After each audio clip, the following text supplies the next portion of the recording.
What's up? We've checked back in for another relaxing weekend in the luxury suite on the plain of Kylum. The couches are so fluffy. This is Tap Tap Concede. Welcome, everybody. Graham here. Cameron here. And Nelson. Oh. It's always We're in the same place, Cameron The and I. numbers game. It's always a fight. Thanks for joining us on Tap Tap Concede. We're going to do a crack a pack, and we're going to talk a little bit about some current interesting standard brews, which I'm keen to discuss while we continue our slog through that spreadsheet of nicknames. Landing to be announced. As a reminder, this show is brought to you by Card Kingdom. Check out cardkingdom.com/LRR for all of your Cardly Kingdom needs. That puts our affiliate code on there, which lets them know that we sent you, and we do that because we think they're great. We use them ourselves. They have really great shipping and amazing customer service, and they'll ship singles anywhere in the world. And you can tell them Loading Ready Run sent me, button please, and they'll give you a little 1-inch button. I don't know which one they have right now. Also, this show and everything we do is brought to you by Patreon at patreon.com/LoadingReadyRun. We super value your support. Let's crack a pack. We just came back from PAX Aus, and there's a bunch of packs that we returned with, and maybe one of those will pop up, but statistically not. So let's see what happens. 11. 1, 2, 3, 4, There we go. 5, We said it at the same time. We need to get the same name and then say our name at the same time. Yeah. That's We could converge on Nelseron. Nelseron. who's in favor of Nelseron? Nelseron. Let us know. Wow. Ship it. This is a pack of Shadows of Innistrad given to us by Antitonic at PAX Aus. Wow. I think this might be the previous PAX Aus. Possibly, but wow, hoisted by your own Picard. Yeah, wow. Did you say hosted by your own Picard? Yes. Nice. You heard me. Antitonic, a.k.a. David, was one of the people to help us out at our booth. We very much appreciate it. Thanks, David. All right. First up is this even in the right place? No, up a little bit. All right.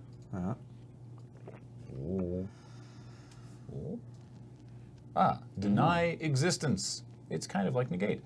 2 and a blue for an instant counter target spell. If the spell is countered this way, exile it instead of putting it into its owner's graveyard. We opened a pack of this not that long ago, it feels like, and we were talking about Delirium and how this is a counter spell that also denies them getting a creature in their bin for Delirium.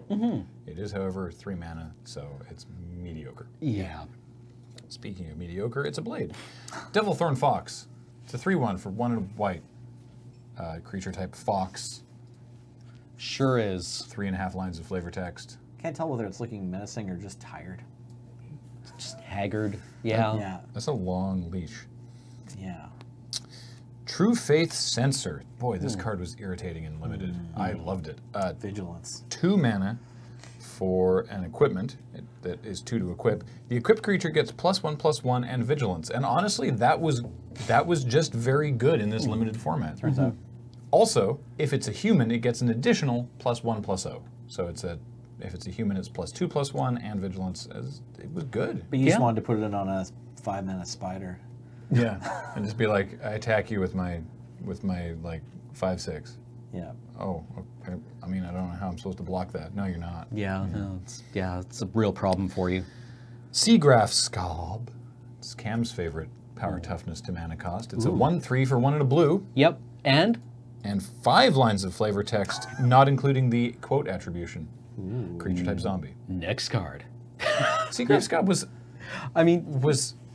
playable, like a It's like there were- 23rd card. Yeah, there were kind of like a lot of X ones, right? I guess. This card is always fine if you play it on turn 2. You know, holds down the pikers. Not much to say about it. It's a zombie. Yeah. Looks like the guy from BioShock, right? Yeah, looks kind of like a big daddy. You're right. Mr. Bubbles. Next up, a Blood Mad Vampire. 2 and a red for a 4/1 Vampire Berserker with Madness. So if you discard it, you can pay 1 and a red to cast it. So that's much better. And whenever it deals combat damage to a player, put a +1/+1 counter on it. The chances of that happening are very slim. Yeah, I don't know that I ever put a counter on this guy. The thing is, Madness is a bit like Flash. So if you have the ability to, you know, you can get this guy out at end of turn. Yes. And then, or girl, or whatever, this vampire out at end of turn. And then and then swing in. But then you still are left with the 5/2 that's dealt 4 damage. It's probably still just trading off with whatever was going to block it before. It's not a great card. But James loves them because they're 4/1s. James loves those low toughness creatures. Right. Yeah. I think it could work well with, help me out here, Heir of Falconwrath? Does that gives them all first strike the or something? transform card. Yeah. The transform condition is you discard. Yes, yes. So like you cast that, and then next turn you pass or whatever, and then end of their turn you exactly. pitch it. And, maybe. It can also be a flash 4 power blocker if you have a similar fast way to discard. I mean, I love Madness. Yeah. Heir of Falconwrath. Yeah, you discard a card to transform Heir of Falconwrath, and then she turns into a 3/2 Falconwrath Gorger or something like that. Heir to the Night. That's it. Right. Actually, could you bring back Heir of Falconwrath for a sec? Just I know this doesn't help anyone who's only listening, but something I love about the art on this card is the negative space bat on her dress. It's pretty great. With the little eyes from her necklace. Yeah. Or gorget or whatever you would call Yeah, that. it's so good. I love it so much. Anyway. Hey, speaking of spiders, Watcher in the Web. That's what I was talking about. Yeah. Give this bad boy some vigilance. Oof. And yeah, make it a 3/6. Yeah. Pretty good. It's a 4 and a green for a 2/5 with reach. And because it's a spider, you see, it can block an additional 7 creatures each combat. Come on, man. Yeah. I like the flavor text on this one. Lost in the woods is an optimistic way to describe a villager's disappearance. Found in the woods is frequently more appropriate. Well, we found him. Who found him? Yeah. What found him? Watcher in the Web keenly blocks our next card, Vampire Noble. It is 2 and a black for a 3/2 vampire with 3 lines of flavor text. A lot of vanilla creatures. A lot of cards that would have been pumped by Muruganda Petroglyphs in this pack. Yeah. Wow, yeah. Here we go. Howlpack Wolf. It's a 3/3 for 3. Cannot block unless you control another wolf or werewolf. There it is. Pretty solid filler card for the red-green werewolf deck. Yeah, kind of. It's fine. Yeah. 3 for 3 with barely any downside. Yeah, kind of like the Wojak bodyguard of the set. Well, no, it can attack on its own. Oh, okay. Right? So it's like it's not as much of an Ember Beast as you might initially Ember Beast. Ember feel Beast like it is was. Mog Flunkies or whatever. Yeah. It just can't block unless you control. I guess. And then he there was doesn't. The other wolf doesn't even need to be blocking. Whereas more normally they just say can't attack or block alone. This is just can't block, and you just need to control the other one. Yeah. Creature with no abilities get +2/+2. Ah, I didn't know what Muruganda Petroglyphs did, but I knew it was something to do with vanilla creatures. Yeah. Makes them so big. This reminds me more of there was a pirate. There's a 3/3 for 2 and a red. Pirate. Oh yeah. It had menace, but also the same thing as it couldn't block unless you controlled a pirate. Right. Right. So swash. Same thing. I can't Yeah. remember. Reckless Brood or something. Something like that. Yeah. Yeah. No, I remember I played that guy quite a bit. But yeah, I remember Howlpack Wolf was actually totally fine. Yeah. Also, I like that he's just sort of like, I'm coming with you guys. He's so excited. Yeah. Yeah. Well, here's a card Let's go get nobody ever got to resolve effectively. Dissension in the Ranks. Right. 3 red, so 5 mana instant. Target blocking creature fights another target blocking creature. So you have to wait until blockers are declared, so that damage already isn't getting through. And then you can have 2 of their blockers fight one another. It's almost definitely not going to kill both of them.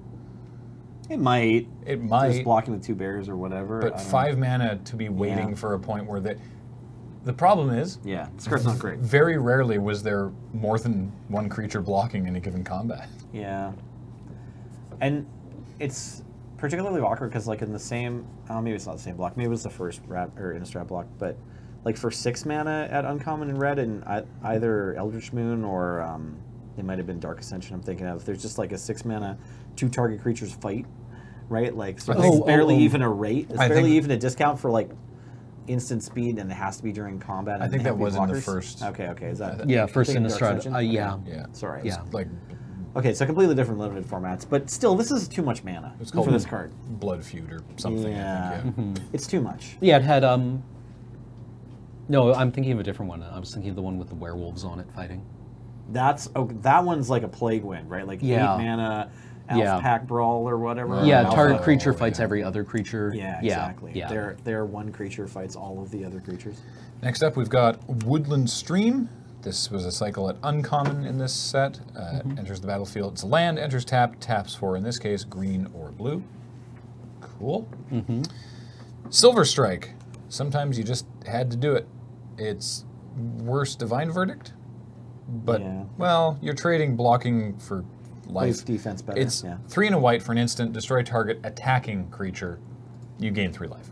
Divine Verdict is the same mana cost, also instant, but it's just attacking or blocking. There's no life gain, but you can also take out blocking creatures. But yeah, it's basically just sort of like, oh, you're attacking me? Cool. So, fine. What order should we do this? Oh, interesting. How did this happen? Okay. That's how these packs work. So we've got a rare, which is Always Watching. Actually, wait, that's weird.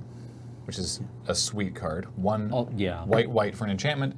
Non-token creatures you control get +1/+1 and have vigilance. This art is just so eerie. The art is amazing, and yeah, it's intangible.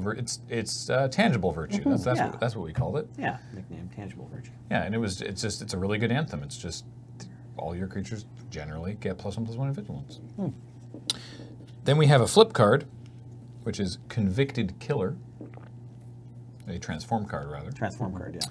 Convicted Killer is 2 and a red for a 2/2 human werewolf. This is a very vanilla werewolf. It has the werewolf transform ability at the beginning of each upkeep. If no spells were cast, transform Convicted Killer, and the killer turns into the Branded Howler, which is a 4/4, and with the werewolf transform back ability. That's it. It's a 2/2 for 3 that turns into a 4/4. Great. Yep. Sounds good. I also somehow have a rare flip card or rare transform card. I don't know how this. It's too many cards, isn't it? I don't know. Nelson's confused. No, that's only 4. This is only 13. Yeah, I'm so confused. I thought you only were supposed to get 1 transform card per pack, but this one. For I don't remember there was some sort of strange intricacy of how these packs were done. Anyway, luckily we had 8 regular commons, 3 regular uncommons, a rare, and 2 transform cards, one of which was rare. Very strange. I think is wrong. Yeah. Okay. Anyway, we have a Hanweir Militia Captain, which is very good. It's 1 and a white for a 2/2 human soldier, so it's bears. And at the beginning of your upkeep, if you control 4 or more creatures, transform Hanweir Militia Captain. And she turns into the Westvale Cult Leader. It got out of hand. Westvale Cult Leader's power and toughness is equal to the number of creatures you control, and at the beginning of your end step, you just create a 1/1 white and black cleric token as she gathers more followers. Because she used to just be the militia captain, but then when things started taking a dark turn, she... So did she. Yeah. Yeah, exactly. It's great. I love the flavor of this card. Yeah. Also... It's 2 white rares that are both pretty strong, but I think in the pack, I want to take Always Watching and just pass the Militia Captain. I think that's probably fair. Because on the face, it's only 2/2, and you didn't always have the easiest time flipping it. Whereas this pumps your whole team. We also got a Vampire Knight and a checklist card. Hey, awesome. Paul, do you have any insight into the pack layouts? A normal pack contains a... This is on the wiki. Okay. A normal pack contains a common or uncommon double-face card. Approximately 1 in every 8 packs also contains a rare or mythic double-face card in addition to a normal rare or mythic. The rare or mythic double-face card replaces a common. So these packs will have 2 double-face cards. Wow. I didn't remember that. That's neat. Interesting. Because I remember from the first Innistrad, you could get the theoretical triple mythic. Which was if your rare was a mythic rare, if you got a foil mythic rare, and if your transform card was Garrick, Right. you could get the fated 2 triple Lilianas mythic. and 1 Garrick in the same pack or Yeah, something, right? yeah. But that was still just because there was always a transform card and it was on its own print run or whatever. Yeah, I don't know what caused. So these this. packs would be the same then, right? Because we did just get 2 rares, and if we had a foil, it would also replace a common. Yeah, but it's just weird that the Hanweir Militia Captain didn't replace the Convicted Killer. It's just in addition to. Yeah, exactly. So in your draft, you'd have to be like Hanweir Militia Captain and Convicted Killer. More stuff. Why not? Yeah, more show, stuff. Show the whole pod. So, what are we going to talk about today? Standard decks. Let's talk about standard decks. Why don't we? Maybe we'll link this recent 5.0 standard decks page in the description. I'm trying to remember to send it off. But there's a lot of different standard decks you can play right now. At least the way that the reporting from the mothership would have us believe. It's like they give us, I think it's 5-0 decks on Magic Online that don't share 20 out of 75 cards. Right. So they don't give us the metagame percentage. They don't tell us like how much of it is just Golgari midrange. So they keep 5-0ing or whatever. But the fact that there are this many different decks, it's like that all went 5-0. Yeah, it's like 20 or 30 lists. Wow. So what jumps out at you? I know I got one that I'm keen to talk about, but what jumps out at you? Well, just that there's so many different decks that are playing Crackling Drake that somehow have 20 different cards from each other. Crackling Drake, yeah, that's what I'm really hot on. I'm one of these Izzet players, so I like that a lot. What about you? Yeah, I can grab some examples. Yeah, let's talk about an example of one of these Crackling Drake decks. Okay, so yeah, here's the first weird. Well, maybe I'll try and talk about the most normal one first. So usually you see. Okay, so this is like the normal Crackling Drake deck. I'm not sure who exactly popularized this one. I guess as a quick reminder, Crackling Drake is a recent card from Guilds of Ravnica. Blue, blue, red, red for a star 4. It has flying. Its power is equal to the number of instant and sorcery cards you own in exile and your graveyard. And when it enters the battlefield, draw a card. Why not? So I heard that Jerry Thompson and Owen Turnwald both published. Is it Arclight Phoenix decks? So it's possibly this is one of them is a clone. This is by Shalomus, going 5-0 on Magic Online recently. Well done. 4 Arclight Phoenix, 4 Crackling Drake, 4 Goblin Necromancer, that's all the creatures. And then 11 sorceries, which is 2 Beacon Bolts, 4 Chardacourse, 3 Lava Coil, 1 Maximalized Velocity, so that's like a pretty weak card. Normally you wouldn't even always include that in your draft deck. Maximalized Velocity is 1 red for a sorcery. Target creature gets +1/+1 in haste until end of turn. Yeah. But when your Crackling Drake's coming down as a 12-4. Yeah, it's important for the late game, right? And then 1 Tormenting Voice. Oftentimes we're seeing these decks playing more Tormenting Voices, but this one chose to play, here's the instances, 4 Discovery and Dispersal.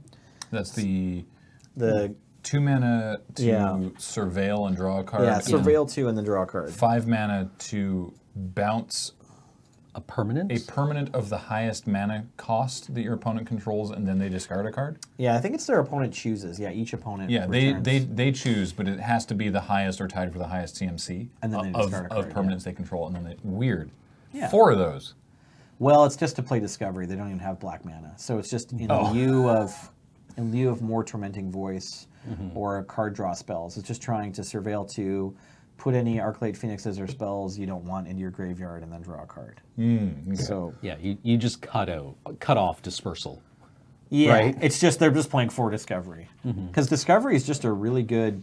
Yeah. Like it's like bad preordained, but still good. Pitching Arclight. Actually, it's like maybe better than preordained sometimes. Well, it's bad Chardacourse, right? Sure. Like, yeah, it's a little different, right? Yeah. I guess mean, it's it's like it goes 3 cards down. the same- It's got some value. Yeah. I guess you're playing it at a different point in the game, right? Like, Discovery seems to be like, it's turn 3 and I'm going to miss my land drop, Right. right? The thing Like, is, say there's 2 Arclight Phoenixes on top of your library, you can get them both in the graveyard with Discovery, whereas you can only get 1 in the graveyard with Chardacourse. Yeah. Now that's a pretty rare scenario, obviously, but I just want to point out that they do have some different play. So the Arclight Phoenix it's a 3/2 flying haste Phoenix for 4 mana, 3 in Yeah. red. But the trick is, at the beginning of combat on your turn, if you've cast 3 or more instant and sorcery spells this turn, you return it from the graveyard to the battlefield. And it has haste, so so you get to attack with it right away. And then rounding this deck out, we got 21 lands. They just add blue and red. We got 3 shocks, 4 ops. Those are 1 mana spells. 4 Radical Idea. That's a generic and a blue for instant. Draw a card. Jumpstart.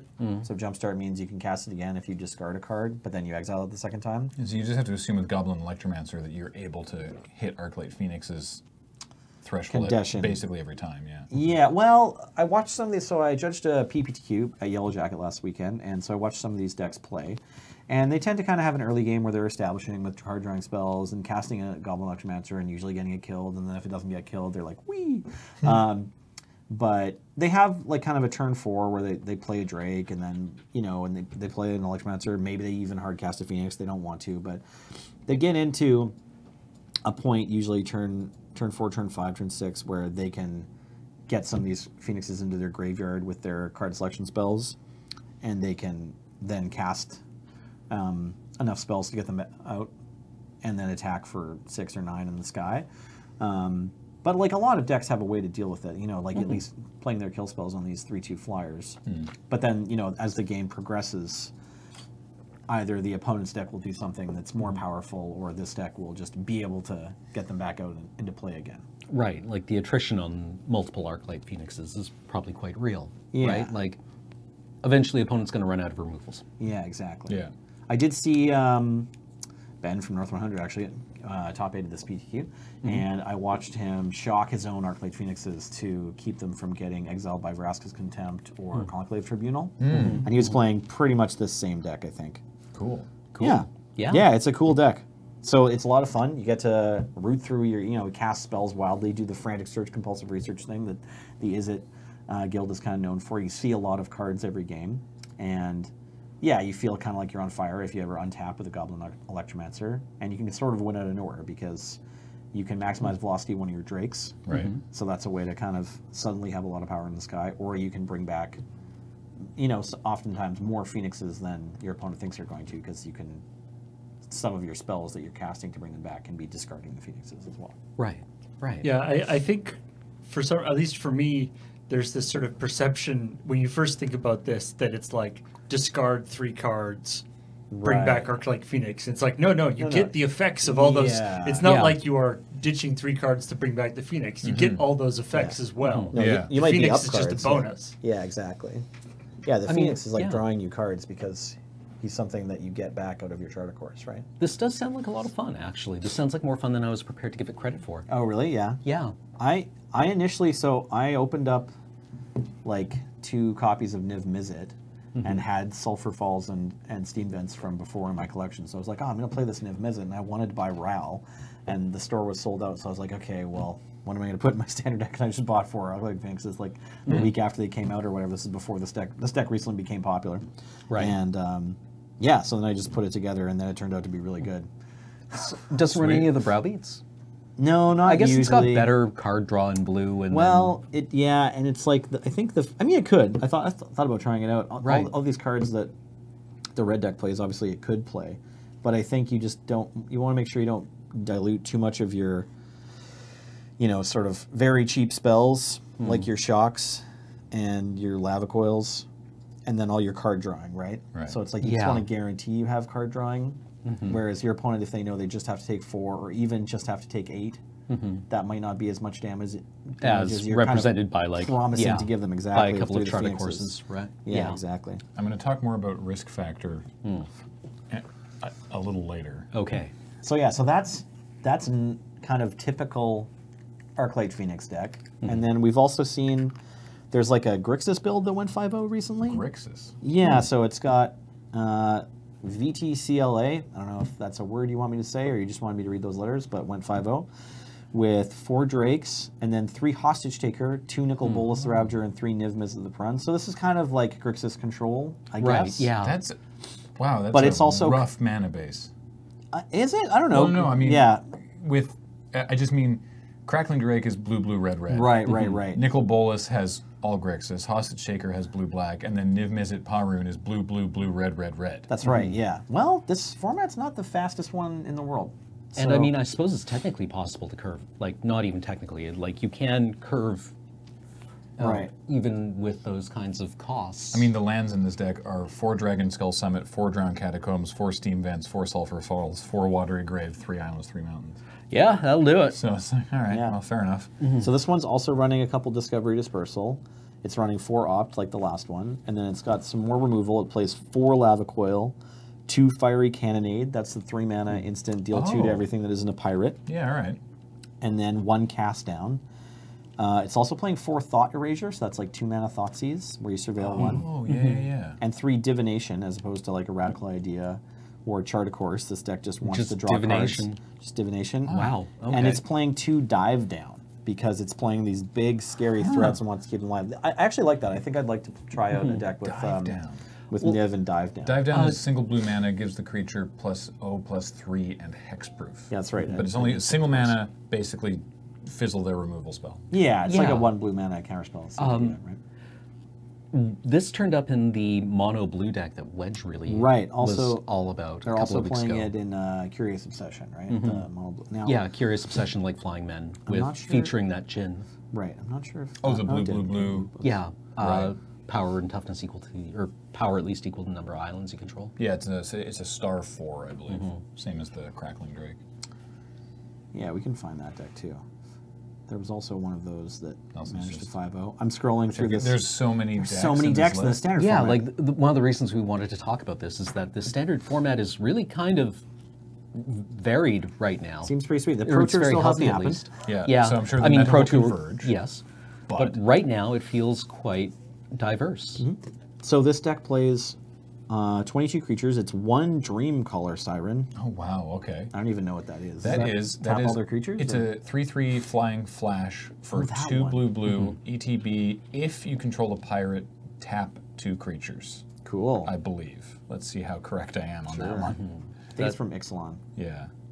Paul's just pulling it up. Paul's working on that- it. We had to dive down. Oh yeah, there we go. Can only block creatures with flying. I missed one line of text. 3/3 flash flying for 4. And then yeah, when it enters the battlefield, if you control another pirate, tap up to 2 target non-land permanents. There you go. See- Take that, Fall of the Thrun or the Thran deck. Tap your mana rocks in your upkeep.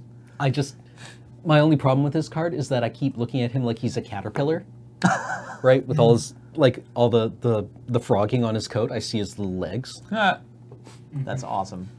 And he's just like, ah! that's amazing. If you have a tunnel for your little kids, it turns out every little tunnel from IKEA is also a caterpillar costume. I found out this weekend. They just need to be a little bit bigger. 4 Merfolk Trickster, 4 Mistcloaked Herald, 4 Siren Storm Tamer. Those are all 1-drops. So that's 12 Yeah. creatures that cost 1 blue. Now, I think Mistcloaked Herald is. Trix- Oh no, the Trickster's the 2 blue one. The Herald is the 1 mana 1/1 unblockable. Yeah. And the Siren Storm Tamer is the flying man. So Is the 1/1 flying. the Curse Catcher with flying? Yeah, Curse Catcher with flying. Now the siren is the Siren Storm Tamer a pirate? I'm just trying to see if there's I any think so. synergy with Yes. Dream Yeah, Call. there's some pirates. Yeah. Okay. So Merfolk Trickster is like a combat trick, 2 Yeah. mana blue for a 2/2 flash, and when it enters the battlefield, a target creature is tapped and loses all abilities. Right? Yeah. Yeah, this is like a very classic, like, Flying Men kind of strategy where it's just like, tap your thing, chisel in for 2. Yeah. So then there's Unsummon your thing, chisel in for 4. 5 other 2-drop flyers, 3 Stormfleet Aerialists, those are pirates, and 2 Warkite Marauders, also pirates. So the Stormfleet Aerialists are the Stormcrow that if you've attacked, they get a counter. 2/3, I believe so. Yeah. Yes. Stormfleet Aerialist, and then Warkite Marauder is another. It's a 2/1 flyer that whenever it kinda like- attacks a creature the opponent controls becomes like an 0/1 with no ability. Yeah, So this it's the frog guy. Yeah, it's Yeah. kind of like there's the Aerialist, so just a big flyer, and then well not huge but decently costed. Above curve. Yeah, exactly. And then the Warkite Marauder, I think of as kind of like this tax creature. It's sort of like kind of has extra evasion because if you're trying to push through damage with flyers, the Marauder can like remove flying from one of their creatures when it attacks. Oh yeah, basically, yeah. Because it can also make it easier to kill with removal with that ability but that's not what your deck is doing, right? Like you're not trying to terror or something that. Yeah, I think you're just pulling an extra flyer out of the sky. Yeah, Yeah. exactly. And then it's got 4 Tempest Gem. And which 4 is the Tempest Gem, yeah. Blue, star 4, where star is equal to number of islands. That's and right. This is mono blue, right? This is the mono blue tempo deck, yeah. And then it's also playing 2 Charticourse, that's card drawing. It's got 1 copy of Sleep, that's 4 mana, Nice. because I guess that was in M19. That's awesome. Because that's 4 mana, tap down their whole team. Right. Target creature and player control loses all abilities and has base power to this 1 upon turn. So yeah. just frog something every turn. Yeah, just turn something into a frog, which I think most relevantly means it can't block flyers. Yeah, Yeah. exactly. And then, for instance, it's playing the full 4 dive downs, as well as 2 Spell Pierce. So those are cheap spells that can keep your creatures alive. Spell Pierce, 1 blue mana to counter target non-creature spell unless they pay 2. It also has 1 Essence Scatter, so that's blue Doomblade, removal spell. 4 Wizard's Retort, which in this deck is often going to be cancel. I think maybe the Tricksters are wizards. And the Stormcallers are wizards. Okay. Storm Tamer. Or Storm Tamer. Pirate yes. Wizard, yeah. Perfect. Perfect. Okay, so yeah, you'll get counterspell sometimes. And So then it's- 4, and then the real piece that pulls the whole deck together is 4 Curious Obsession. And that's curiosity, except it also gives them +1/+1 and they have to attack. Or you lose the enchantment if they don't attack, I think. If a creature doesn't attack, as I believe. Is that right? Maybe I'm wrong. Okay, here it is. 1 blue mana, enchant creature. Gets +1 blue on this. Whenever this creature does combat, you may draw a card at the beginning of your end step. If you didn't attack with a creature this turn, sacrifice it. So it doesn't. You don't have to attack with this creature, though. I mean, you want to, but also great art, by the way. So basically, all 11 instants are essentially some kind of counterspell. Yeah. Because They're all 7 of them just are counterspell, and then the dive downs are acting in that way to just counter removal. I mean, it's possible you'll get in a situation where You want it the just, toughness it's in just combat? a combat toughness pump, but I doubt it. Yeah, that can't happen very often. So yeah, it just plays 11 cards that are trying to keep your creature alive. Yeah, and that's Mono Blue Tempo. Gabe Nassif played it at Grand Prix, I want to say Lille? Nice? Somewhere in France there was a GP. Cool. Last weekend or the weekend before. And he made top 8, pretty sure. He might have won, came in second, something like that. So I really want to talk another about this deck. deck that Ben's been playing a lot of. So if you follow Ben on Twitter, he's been tweeting about it. It's called Rainbow Lich, and because it is 5 colors, and it uses Lich's Mastery, which, if I recall correctly, is 3 black, black, black for an enchantment with 4 very strange lines of text. Hexproof. Yes, it has hex. First of all, it's a legendary enchantment. You see, Right. you can only have 1 Lich's Mastery in play. It has hexproof. You can't lose the game. But whenever you gain life, you draw that many cards. You still gain the life, but you also draw that many cards. Whenever you lose life, you still lose the life, but for each 1 life you lose, you exile a permanent you control or a card from your hand or graveyard, Wow, you've got this card memorized. and it's up on the screen now. Oh. That's funny. I And was looking at him before. when Lich's Mastery leaves the battlefield, you lose the game. So there's only a couple of things in the format right now that can get this, right? Cleansing Nova is one of them. Cleansing Nova is one of them. Yeah. This deck also plays Cleansing Nova. Yeah. So you just lose the Cleansing Nova, but generally the way that you lose when you have Lich's Mastery out is that because if you go below 0, you don't lose, because you can't lose the game, but you still have to sacrifice stuff. And so if you have no more things in your graveyard to exile or cards in your hand to exile, then you have to start exiling your permanents, and once you run out of land, then you have to exile Lich's Mastery, at which point you lose the game. So that's how you lose with Lich's Mastery. And you win by basically, you hold on until you get Lich's Mastery in play, and then you just start gaining life and drawing cards and exiling land you don't care about from your graveyard. This deck runs Revitalize. Yeah, Revitalize is unmentionably fresh in this deck. Yeah, it's Like- 1 and a white, gain 3 life, draw a card. So you gain 3 life, you draw a card, and then because you gained 3 life, you draw 3 cards. So it's 2 mana, gain 3 life, draw 4 cards. Just strictly better than Ancestral Recall. Yeah, Strictly better. it's so good. Strictly better. And so you get into the situation where you have tons of life, or not, you can't lose. You have lots of resources, and then you cast, what's it called? Mastermind's Acquisition. Thank you. Mastermind's Acquisition to go and get whatever is relevant from your sideboard, generally something like Carnage Tyrant. Yep. You know, something, because Mastermind's Acquisition is 2 black, black, sorcery, choose 1. You either search your library for a card and put it into your hand, tired, or wired, choose a card that you control from outside the game and put it into your hand. So you go getting something that can't be countered or something with hexproof, get it into play, and then you just sit there like, what? Yeah, like Scuposaurus, Lyra. What's the big thing from Rivals of Ixalan? The big... Carnage Tyrant? No, the artifact. Oh, right. Oh, the Immortal Sun? Yeah, the Immortal Sun. You just need to draw more cards than your Yeah. opponent. Or Also- what I found especially neat was this runs the Mirari Conjecture. And on turn 3 of the Mirari Conjecture, you can just go and get Explosion. Yeah, Right. so the Mirari Conjecture is a super key piece to the game as well, or to the deck, because it's a 5 mana saga, and on chapter 1 you get an instant. I think it changes to instant You sorcery. get Yeah. instant back from your graveyard. to your Yeah, hand, chapter first 1 you get an instant back from your graveyard. Chapter 2 you get a sorcery back from your graveyard. Chapter 3, until end of turn, whenever you cast an instant or sorcery, copy it, you may choose new targets. So if you cast, and it also runs Goblin Electromancer, this deck, so say you're on Chapter 3 of the Mirari Conjecture, you pay 1 white mana to cast Revitalize, you're gaining 6 life and drawing 8 cards Yeah. for 1 white mana if you have the Mirari Conjecture. But again, you just sort of recycle stuff, you get things back. You ideally are not in a situation where you have to exile those cards out of your graveyard to stay alive because you've been taking damage from the Lich's Mastery, and then you just sit there.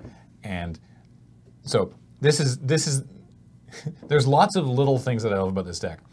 Chance for Glory is a card that this deck runs, which is 1 white-red, and that is that your creatures gain indestructible forever, by the way, because you get an extra turn, and then at the end of that turn you lose the game, right? Because it's like, it basically is just, you have this turn and next turn, if you can't win, you lose the game. Right.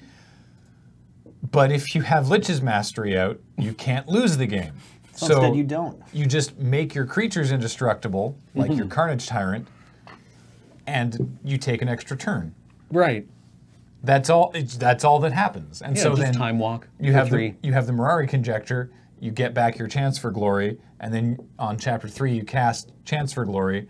You get 2 of them, so you take 2 extra turns, and you're sitting there with your indestructible, your 1 indestructible trample threat, and you're just taking all the turns you possibly need because you're recycling stuff. There's ways to get the Mirari Conjecture back that I don't recall Nature's offhand. Spiral. Nature's Spiral, thank you. And one of the cards in the sideboard also is Banefire. Ben told me about how he masterminds acquisition for Banefire, went looking for that, and then cast it for like 18 and copied it, and Banefired someone for 36, just sort of casually to win the game. It's a very, very goofy deck. I think that's the most common I love way it's it. going to win game 1 is just with the Banefire. Because if you're at the point where you can mastermind acquisition for a sideboard card, like you're safe to do that, it'll usually just be like time to end the game. So do you have a deck list So I handy? have, I think it's, I want to say Todd Anderson's version from a Moto 5.0 league.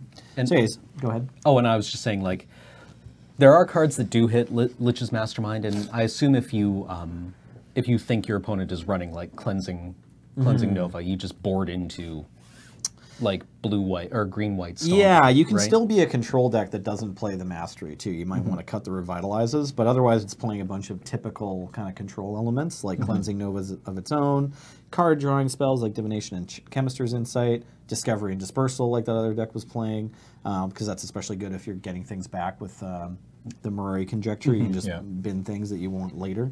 Expansion Explosion you mentioned, that's actually a pretty good control spell. Settle the Wreckage, Vraska's Contempt. So those like Settle the Wreckage and Cleansing Nova are just like typical board sweepers that people are playing in Standard right now. The deck Ben was running what are available. Had several of those as well. It could be playing Deafening Clarion. This one's got 1 in the sideboard. 1 copy of Search for Azcanta, 4 copies of Gifted Paradise, so that's like the main ramp spell. Also gains life if you have the Lich's Mastery out.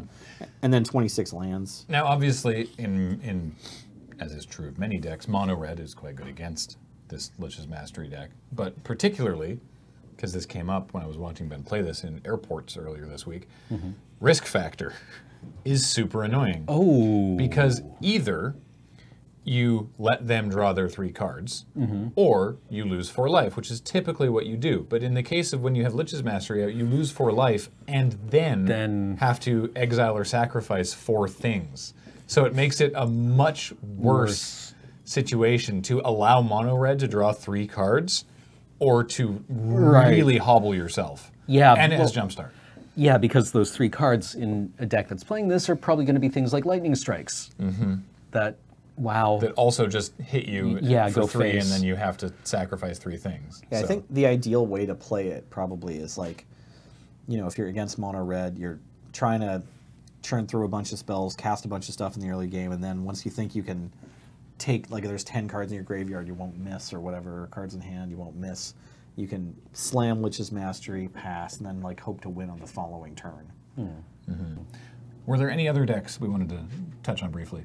Well, I've been looking through decks to try to find something to play on Arena, and there's a lot of like Grixis Control and Esper Control. Right. And then there's one other one that I think is kind of interesting, or that I thought might be interesting, which was this Golgari mid-range deck.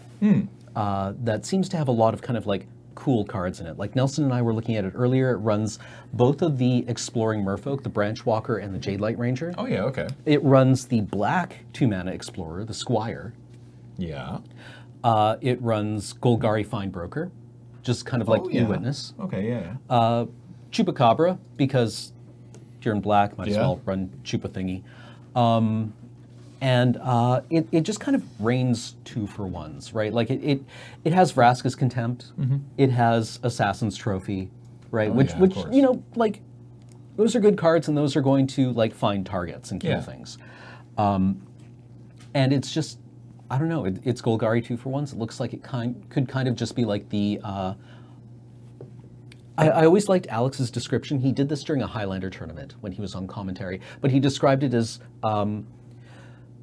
Junk in particular wants to just like assemble the shipping container of value and slowly lower it on top of you over the course of like 6 or 7 turns, and you're just like, no, please, no, oh god, it's heavy, right? And you just wind up getting squished. I should easily be able to just walk out from underneath this, but I can't for some reason. Yes, right, like because you know, it's like none of those cards we just described are particularly scary. Like the list that I'm looking at, Teve was also playing 2 Carnage Tyrants. That's kind of like, it feels like that's the Golgari like training wheels card where you're just like, okay, let's actually win the game with something. Yeah. As opposed to just slowly nickel and diming the opponent into like, you know, now I have one more 2/2 than you do, so I can attack, and like all these cards seem very middle of the road and like not a very big deal. Your opponent would play, and then it's like, no, it's been too many Explorer triggers. Yeah, and it's like I've actually taken 8 from this 2/3 that I refuse on principle to hit with Vraska's Contempt. Right. I'm not doing it,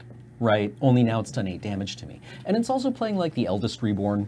Yeah. Right, which is, it's Want getting more back. than 2-for-1. Yeah, which is getting back with Finebroker, right? And yeah, it seems like a very kind of like honest value deck.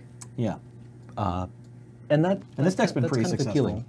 Posted some big numbers, especially before the Arclight Phoenix deck was entirely figured out, and that seems like kind of this week's flavor of the week is like playing a lot of our Arclight Phoenixes, on, at least from the results. I guess I'm trying to guess how popular decks are by looking at how many different lists there are, and it's important to remember that can be a mental trap, right? If you see like 10 different Arclight Phoenix decks, it's like, well, actually there might have been just as many decks that are winning with this on Magic Online, so I don't actually know what the metagame looks like. Yeah. In terms of percentages. Sweet. There's also been a lot of History of Benalia decks still that are coming out. We've seen several flavors of that, either with Angels running Aurelia, or there's some really low to the ground decks that came out in this update.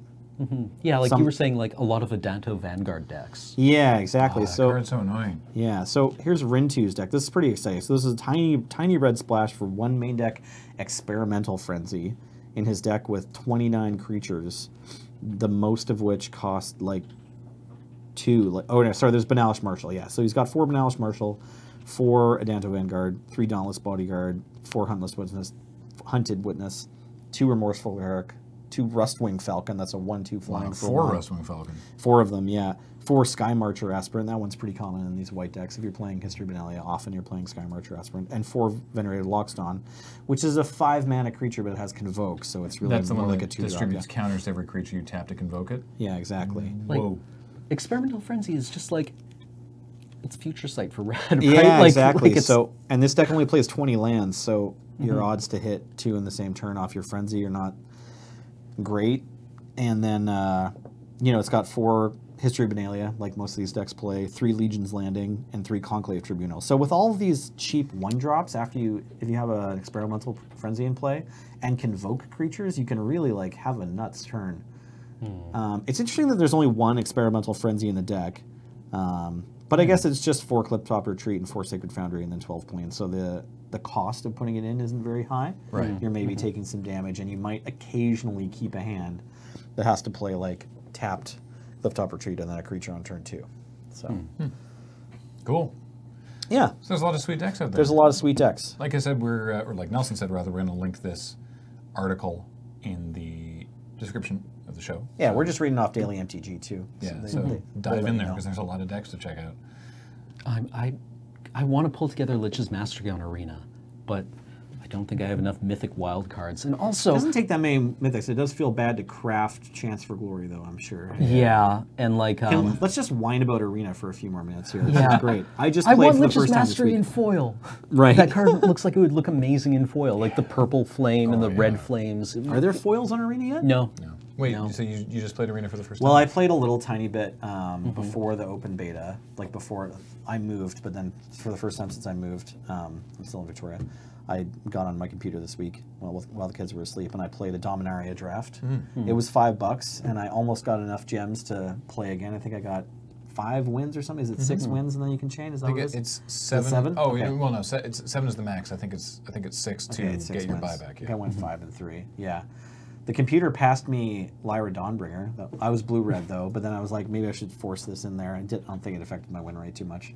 But yeah, I drafted blue-red wizards. It was fun. I don't know. I was trying to figure out what the correct way to spend your money on Arena is, whether you're supposed to buy a bunch of gems and then use them to draft, or whether I mean, like, you're supposed to just open a bunch of packs. I think I dropped like $50 on Arena a few weeks ago, and I thought you were going to say every day or something. no, I mean, like, that kept me going for a few weeks, right? Okay, like, sure. you build up that cushion, and then, maybe you have a bad draft, but it doesn't end your chain, because you can have a good draft afterwards, and that might buy you back into 2 more. Yeah, Right. I only put $20 in during the closed beta, because you can basically the cycle is that you can do your dailies with just any deck, Right. and you don't have to win to get the gold from doing your dailies. You just have to cast Play some spells cards. or play lands or do damage or whatever, Right. and then you use that gold to buy into the single game draft queues, which was the Dominaria one, Right.